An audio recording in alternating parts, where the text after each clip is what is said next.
Want to play Xbox games but you don't have an Xbox? Xbox has a solution for that. We'll talk about Game Pass coming to the Amazon Fire TVs. And Dr. Disrespect has been having a tough week, dropped by his sponsor, his gaming company, YouTube. And we'll talk about why right now on Gaming News Weekly.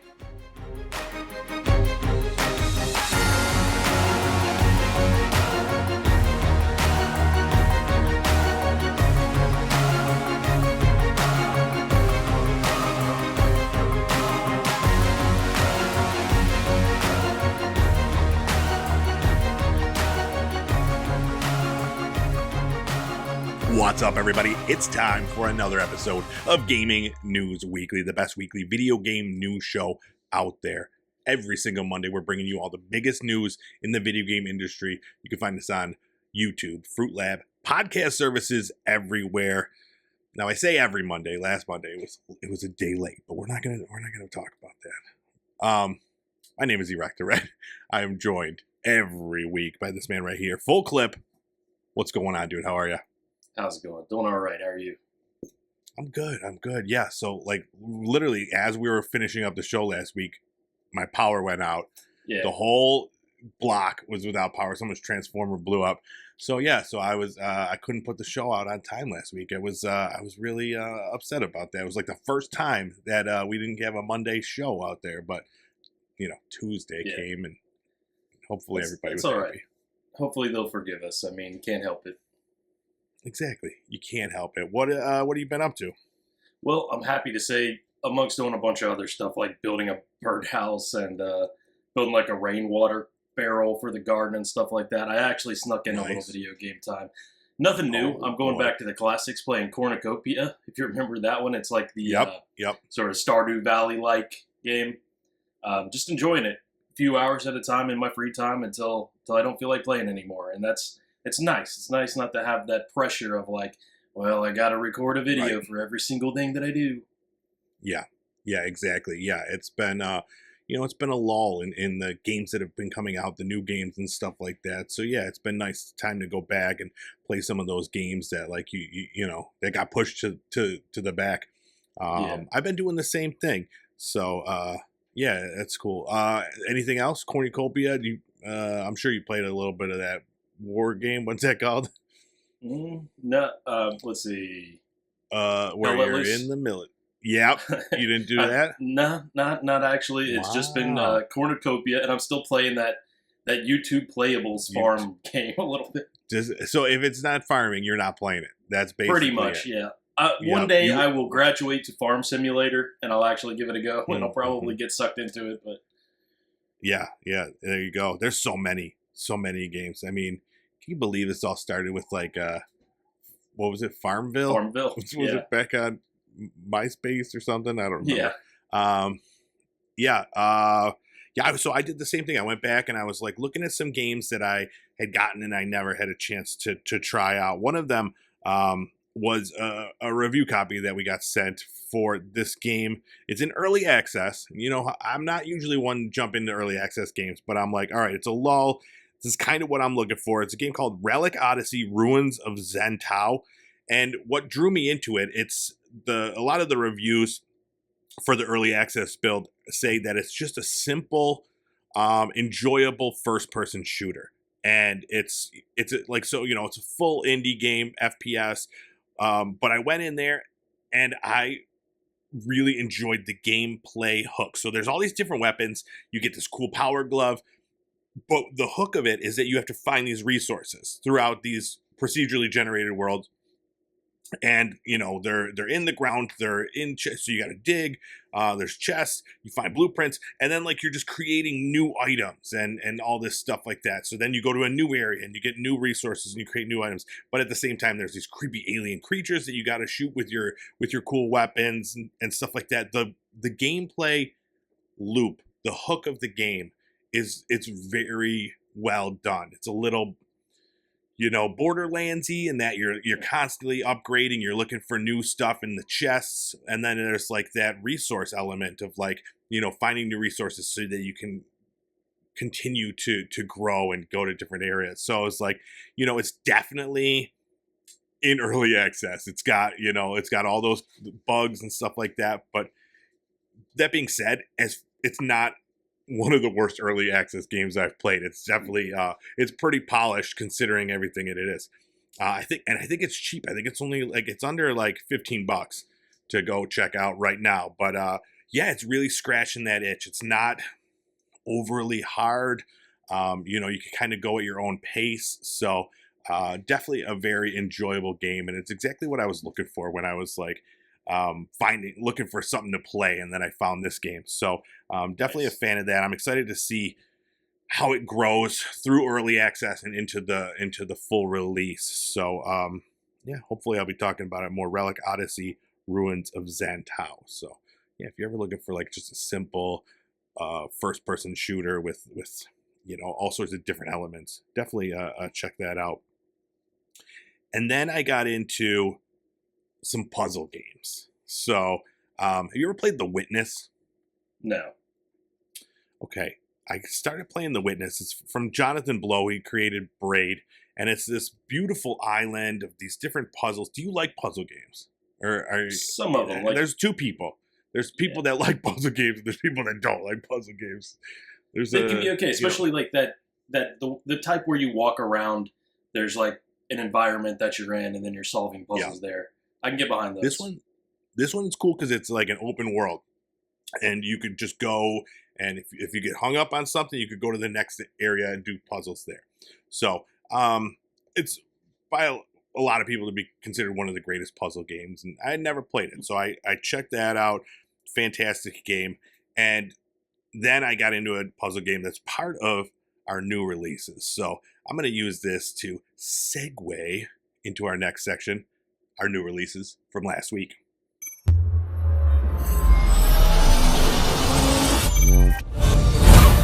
All right, I know you're all excited. The puzzle game that I played last week, Riven, came out on PC on June 25th. This is a game that I've never played.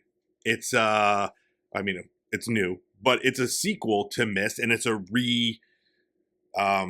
it's built from the ground up, but it's a redone, a remake of it. Have you ever played Myst or Riven prior? I played Myst just the beginning, like the first hour or so of it. I feel like everybody has played Myst, like at least for a half hour. It's so this is. Myst was always, when it first came out, it was just like basically stationary, like pictures that you could go in and point and click puzzle adventure. Now Riven built in this beautiful 3D world, and it is this gorgeous game. And I'm playing it. I'm playing on my Steam Deck, and like all of the any reviews I've seen or the requirements for this, they're like, you need a beefy computer to get this maxed out because it's a gorgeous game. Yeah. And I'm not having any problems on my Steam Deck right now, and it still looks beautiful. I'm sure if you played it on a much better computer, it would be even more gorgeous. But it's a blast, dude. As if you like puzzle games, because this one is they just drop you into this world and you have to figure out what's going on. You could go to multiple different places. It's kind of open, but there's definitely a series in order in which you need to do the puzzles, because doing this one will unlock this one. But it is so, I don't know, just everything's abstract and all the puzzles are really difficult. But I'm enjoying the, trying to figure them out. I definitely had to stop. I was going to throw my Steam Deck across the room. It was like, I need to stop. I cannot figure this one out. So I moved on. And I think that's when I actually went and I was like, all right, I'm going to play this simple first-person shooter game. But it's giving me vibes of Shadow of the Erdtree being just too hard for people. So they're exactly. This is like the version of that for people that like puzzle games. But yeah, I fully recommend it if you are a fan of any games in the puzzle genre. Just beautiful looking games. Definitely go check out Riven. It is, it's fantastic. Very hard, but good. We'll see how far I could get in this. You know, I don't know. May end up having to give up at some point. All right, another game, Beyond Good and Evil 20th Anniversary Edition came out June 25th on PS4, PS5, Xbox One, XS, Nintendo Switch, and PC. This is, have you ever played this version? I mean, not this version. The game. Beyond Good and Evil, I mean, I've heard the name a lot. I know it's like a beloved game, but just never played it. No, me neither. I was never ever drawn to it at all. So basically, it's an adventure game, combat, puzzles, mini games, but more than anything, photography. You're this a photographer, and you got to go out with your camera and take pictures. And I was like, I don't know. It doesn't do anything for me. The characters are strange, and I don't know. They just never called to me. But this one is. It's upgraded visuals, 4K, 60 frames per second, tons of quality of life improvements for the gameplay. There's new speedrun mode, updated achievements, a bunch of extras included in the game. So for people that have never played Beyond Good and Evil, or people that are big fans of it, it's got something for everybody. And you could go check out the 20th Anniversary Edition right now. And then while we're on the topic of that, Ubisoft did say that the sequel, or I think it's a prequel, Beyond Good and Evil 2, is still in development. So, I mean, it was first announced in 2008 and then re-announced in 2017 with a more specific thing saying this is going to be a prequel. So, it's been a long time. So who knows what's going on? Why it's like that? There's really not much information, but it's still coming. Maybe? Question mark. And that long in development, hell, you never know what's going to come out the other end. Maybe you just wish that it never did. Yeah, that is a long time. So I don't know. We'll see. And then Luigi's Mansion 2 HD came out on the Nintendo Switch on June 25th. This is another remake. This one's upgraded from the 3DS version where you go around, you suck up ghosts, and you gotta fix the moon. I think you ever play this one? No. Yeah, it's interesting that we're just talking about remakes this week. Pretty much, but you can play this one with up to 3 other people. So 4 people can play. Get in there. There's some sort of scare scraper mode. I don't know what that is. Sounds cool. But I always enjoyed these games. The basically like it's a ghost hunt. You got to find them in the room, suck them up, use the vacuum to like shoot air around to find where they are. So it's a cool premise. It's games I've always wanted to play and just never did. So maybe this is my opportunity. Yeah, I think I played what's the one on Switch? That was an actual first time on Switch. I was thinking it was 3, but I'm not sure. I think Luigi's Mansion 2 is GameCube. Or I don't know how many of them there are. If anybody out there knows, let us know. But I'm not sure. I played that one too. A friend of mine had it on the Switch, and that's pretty much all I've ever had hands on with it was that one. And I enjoyed it, but never got into it myself. All right, that's it for our new releases from last week. It's time to get into our news of the week.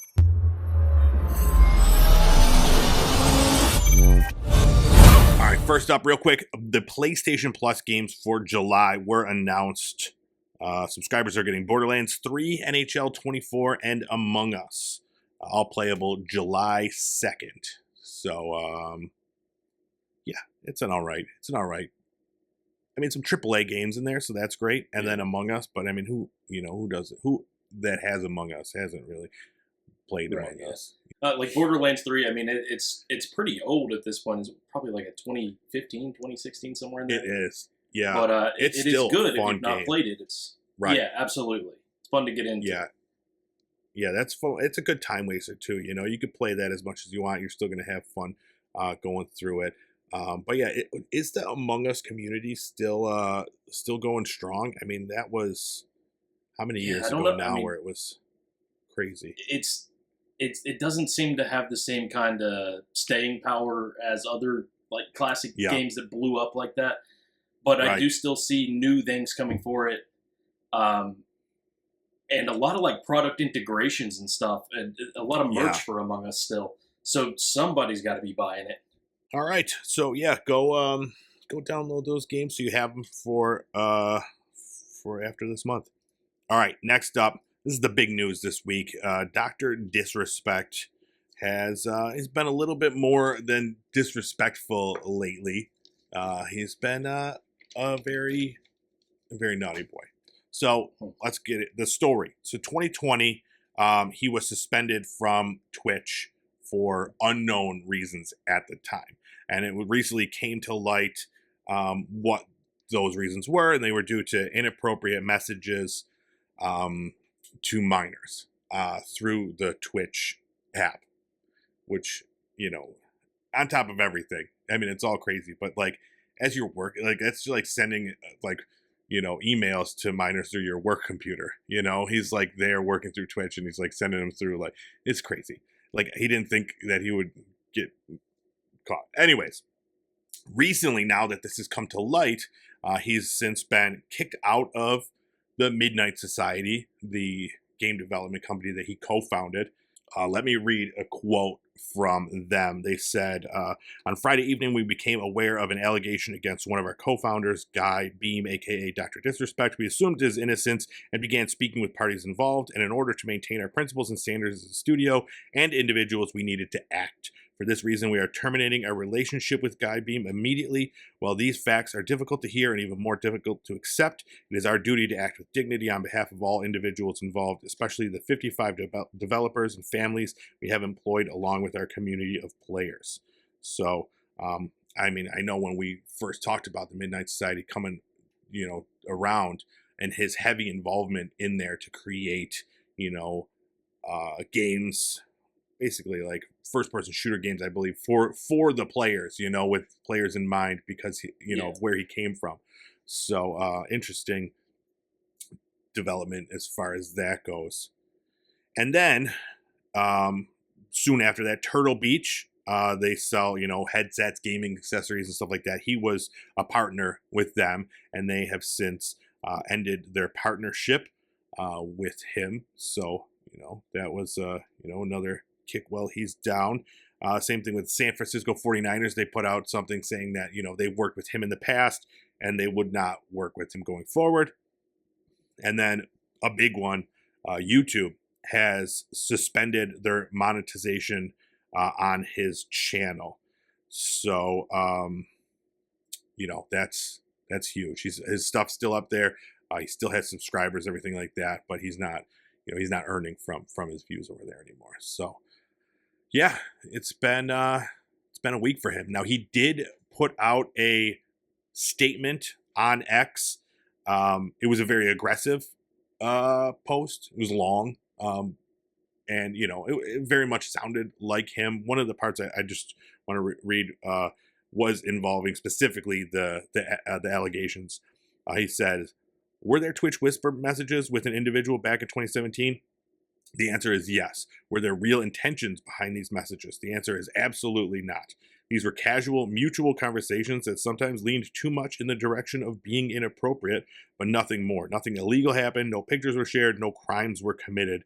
I never even met the individual. I went through a lengthy arbitration regarding a civil dispute with Twitch, and that case was resolved by a settlement. Let me be clear, it was not a criminal case against me, and no criminal charges have ever been brought against me. Now, from a moral standpoint, I'll absolutely take responsibility. I should have never entertained these conversations to begin with. That's on me. That's on me as an adult, a husband, and a father. It should have never happened." So, yeah. But then he goes on, you know, very much aggressively attacking people that are on social media, saying he's a pedophile and a pervert and stuff like that, saying he's never done that. But there are other rumors saying that he was, like, you know, trying to meet up with this person and stuff like that. So, I don't know, dude. He sounds like a scumbag to me. I've always kind of thought he was, but you can't tell if it's his shtick. You know, that's like his thing. But, you know, I don't know. Yeah, he's got a little history of doing dumb stuff, like going into, I don't remember what convention it was, but going into the bathroom with cameras and stuff and, like, filming a dude at a urinal, which is like, when he did it, you probably don't think much of it, but it's definitely a crime to record people in the bathroom. Right. Exactly. Yeah, and so I don't know. He is certainly trying to downplay what was in those messages, although he's not Hmm. really clear about it. He just says, "Were there actual intentions? Well, what were you saying for there to be like intentions? Right. Like I'm going to meet up with you and we're going to whatever." Exactly. But you're just saying that you didn't intend for it because I don't know. I don't know where he lives, but I'd say it's like a state by state basis of whether or not a crime was committed, and probably where the minor lived at the time as well. Hmm. But if it's so non problematic and he has access to these messages, if I were him, I'd be revealing them. I mean, put it Right. out there so everybody can see how not a big deal it is. If it's not a big deal, Exactly. Yeah, and that's where I don't think we're ever gonna get that because I bet it was very sexual in nature and stuff like that. So yeah, really it is what it is. I'm happy that everybody's dropping everything from him because it's unacceptable. But I think that's all we need to talk about that situation, and let's move things along. All right, Xbox is coming to Amazon Fire TV. They're going to be basically adding Game Pass via the cloud over. They're on these Amazon Fire sticks. So in July, on the Fire TV Stick 4K Max and the Fire TV Stick 4K, you could get the new Xbox app and just start playing games directly over the cloud. What do you think of this? well, I'm trying to see whether or not this is worth my time personally to try it out. I have Hmm. really shitty internet where I live now, so Yeah. I think that strike one, strike two is like those devices. You said the 4K Max, and it's a certain year model as well. It's like Right. I 2021 think or those are something, probably the 2022. 2023. I think those are the Yeah, newest models of them. Yeah, going back, I don't think it'll work. yeah, and it's so limited by those models. I'm thinking that I have like the 4K Fire TV box or whatever, but I think that's Hmm. different. So even though it should be Yeah. perfectly capable of running it, they're not there yet. So once they open it up to like a wider breadth of these devices, that'll be a big plus. Um, Yeah. one of the things that's in there with the controllers that you can use, like we're on Xbox's website and they're mentioning the PlayStation DualShock 4 or whatever, so they Yeah. don't care what kind of controller you use. I was really surprised by that. Yeah. Just any Bluetooth enabled wireless controller will get you in there. So yeah, that is interesting. But that's part of the ease of it. Like just like all you need is this stick, and you're good to go if you've got a controller out there. But yeah, it really is going to be dependent on the person's internet.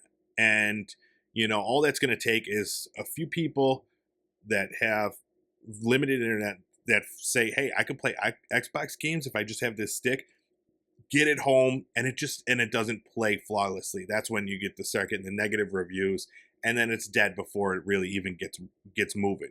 So Yeah, that's part of it is that people don't understand that it's not a perfect system for cloud gaming, especially on these yeah, sticks, dude. There's not a lot of memory on those for it to be like really doing anything to help that.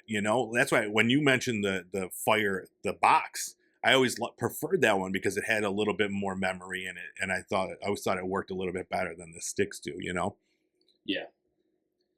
But Some of yeah. those older devices you can't get through the menu on them. They're so slow and Right. terrible. So I don't Yeah. know. I don't know. This is something like there are a lot of different devices, and they don't even mention like the Fire TVs that has it baked in. So why Hmm. why not on those TVs? Why just the sticks? It's kind of strange, Yeah. but hopefully they're just Right. planning to. God, I'm getting mixed up on my words here. Broaden that. Yeah. I do feel like this is kind of just like a test situation, a jumping on point, because they're cheap. They're $50 for one of these sticks, full price. They're always on sale too. So yeah, it'll be. I'm interested to see. I might upgrade one of my sticks at some point, and just to test it out. I have Game Pass. I have Bluetooth controllers. Like, why not? Yeah, We'll see, just to see how it runs, just so that we could talk about it and have a conversation about it.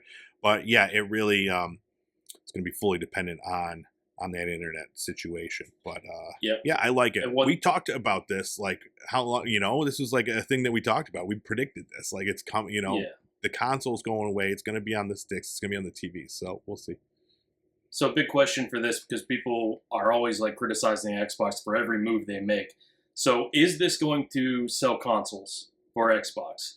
I can see like some cases of people who aren't necessarily that into gaming, but this is like a pathway into it.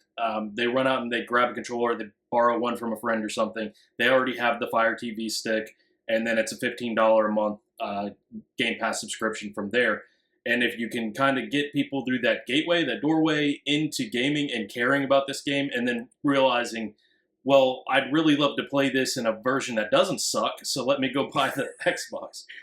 No, absolutely. I think, I do think, yeah, like something like, the Black Ops comes out. I can't imagine you're playing Black Ops on the Amazon Fire dongle stick, and having a great experience. So sure, you get into Game Pass, you got all these games, and then you're like, oh man, I can't really play this one well. So yeah, let me go buy a $300-400 console. Yeah, it's definitely possible. All right, some more interesting hardware news. Game recording is coming to Steam. And it's pretty cool what they have intended for it. So first of all, they have background recording where it's just always recording in the background and you could save it at any point. And then they have like on-demand recording where you could, something cool happened, you go back and record it, clip it, share it to your friends, whatever. But some games have this thing called like a timeline, an enhanced timeline, and it adds markers to it. So as it's recording, say like some sort of event happens in the game, it'll put like a little icon on that timeline saying this is where the cool thing happened, or same thing with like an achievement. You got an achievement at some point, it's like, here, this is where the achievement happened. So this timeline, and it has like all these icons at the bottom showing like when cool things happened on your during your gameplay. So I was like, that's really cool. I don't know which games that's going to be available, if it's something that is going to be on all games or what, but it did say timeline enhanced games or whatever. I don't know. So I thought that was really cool. And then also it's it's going to work on the Steam Deck as well, so you'll be able to just record right on there, and then it's supposed to be pretty easy just to cut it up, share it, do all that sort of stuff. So I'm excited. It's beta right now is what's announced, but it sounds like it's a pretty cool idea, and surprising that they haven't, implemented this prior to this, Yeah. But yeah, it makes things a little bit easier going forward. As like, I don't play on the Steam Deck, but I do play on PC. This is a really good solution for a problem that I have where I don't want to record all the time with like OBS and then configuring it every single time, hitting record every single time, just in case something cool happens in a game that I'd like to share. So having this sort of, I guess they call it like PVR, sort of like DVR, always going, that you can then just go back and take the clips out of and share that wherever you want. That's really nice.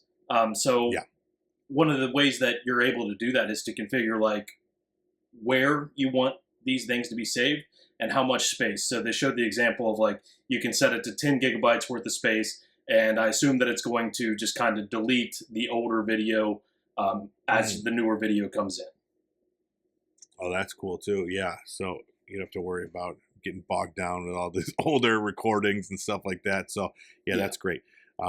Excited to see more of that. And then more Steam news.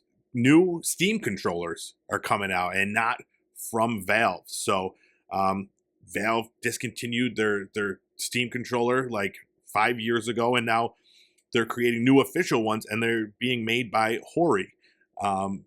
So they look really cool. The only issue is right now they're only going to be available in Japan. So I don't know if that's just, again, to test the market, because I feel like there's a ton of PC gamers in Japan, but this is a huge market in the States. So I think that they'll be here eventually. Now these are going to be released in October 31st in 4 colors: black, white, neon yellow, and violet, and they're going to be about $50. So yeah, they look cool. I'm hoping that they get they do well, and then we can pick them up here in the States as well. Although, I mean, like I said, I play on my Steam Deck mostly. I have the dock, play it on my television. It's really easy. Just pick up a PlayStation controller and go.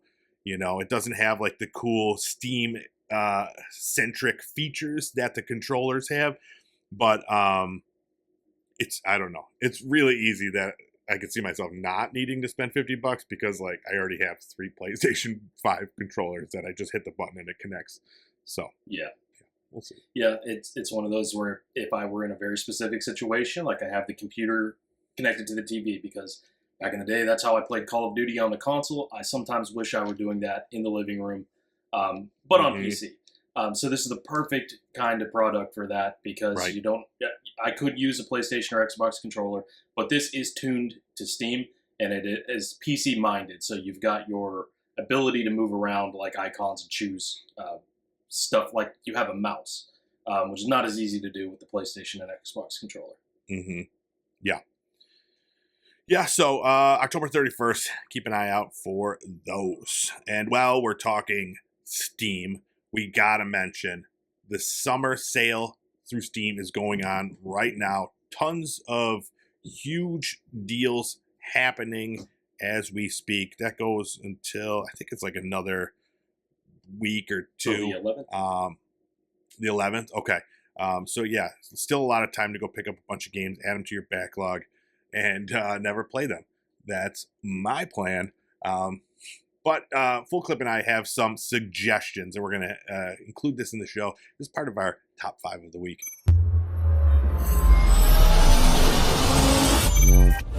All right, Full Clip, kick us off. What are the best deals out there that you saw that you recommend our viewers check out?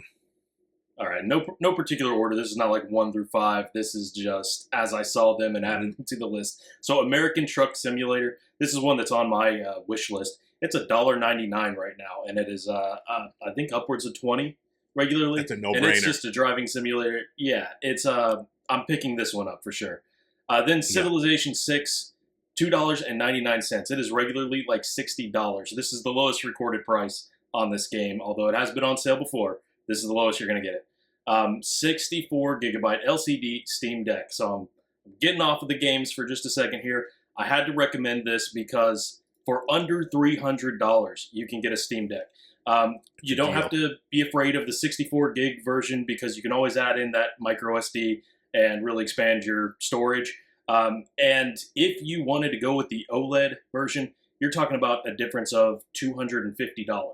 So for $300, I could see jumping into that to see if you like it, and you could always upgrade down the line. I wish I had the OLED though, dude. I do wish. Oh yeah.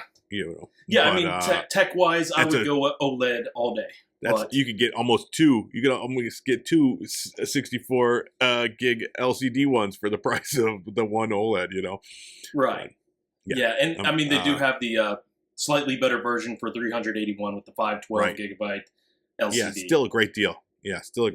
But all right, continue. Then the next one, going back to games, Manor Lords is $29.99. We talked about this one not that long ago. This is like that city builder that gets just packed with detail and options. For a pretty new game that is received very well, for it to already be marked down to $29.99, that seems like a pickup.